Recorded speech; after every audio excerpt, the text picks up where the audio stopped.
كاين بزاف بزاف بزاف كيفكر غادي نفتح قهوه. واش كاين قهوه وكاين قهوه كتساوي كتبيع قهوه، يعني كندخل انا نقهوه، كنشري قهوه، كنخلص قهوه ونجلس نشرب قهوه فقط. وكاين قهوه اش كتبيع احساس، كتبيع شنو كتبيع احساس بعدا؟ كتبيع ان واحد ما يجي يشرب عندي قهوه اصلا خارج من دارو خصو يجلس شي جليسه واعره. فين عامشي نجلسه؟ واش تينا قدرتي انك تحط بصمه في العقول ديال الناس وتبقى تينا واحد العلامه تجاريه اللي كتعمل انا ملي يفكر شي واحد يمشي لشي مطعم اولا شي كافيتيريا يفكر فيا؟ وعلاش غيفكر فيا؟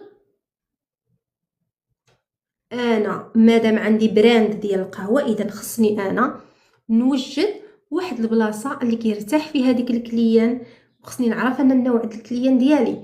واش النوع ديال الكليان ديالي ناس قريه اللي كتجيب اوردينادور ديالها وخصها سكات، وخصني نوفر لها انا اللي نشوف فيه، خصني نوفر لها الويفي، خصني نوفر لها الهدوء، خصني نوفر لها واحد امبيانتي حتى الضوء، امبيانتي ديال السوديار ديال القرايه. ولا انا الناس اللي ما جا عندي كيعجبها تعمل تصاور؟ ولا راه البلاند ديال الكافيتيريا راه علام، راه ماشي براند واحد. فهمتوني؟ اذا اللي غيخلص قهوه تساوي قهوه ثمن قهوه كيدور فلوس، ماشي هو اللي غادي يخلص ثمن قهوه ثمن شعور وثمن كاليتي ديال الجلسه. يقدر القهوه عاديه يدخل 100 واحد في النهار، ويقدر هذيك القهوه اللي هي براند اللي متخصصه في واحد الحاجه ومتخصصه في واحد العملاء في واحد الزبون، نوع الزبون عارفه شنو نوع الزبون ديالها، يدخل عندها النص ديال الناس وتربح اكثر من هذيك الاولاني. يقدر يدخل 50 وتربح تريبلي ديال الاولاني. علاش؟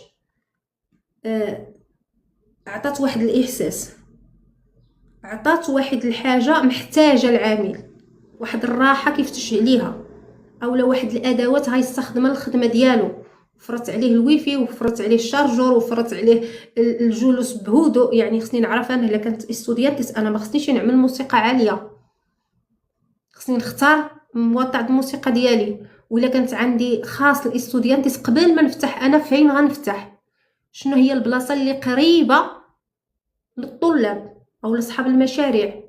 راه ما كنجوش نفتحوا هكذا. علاش كنقول لكم انا استراتيجيه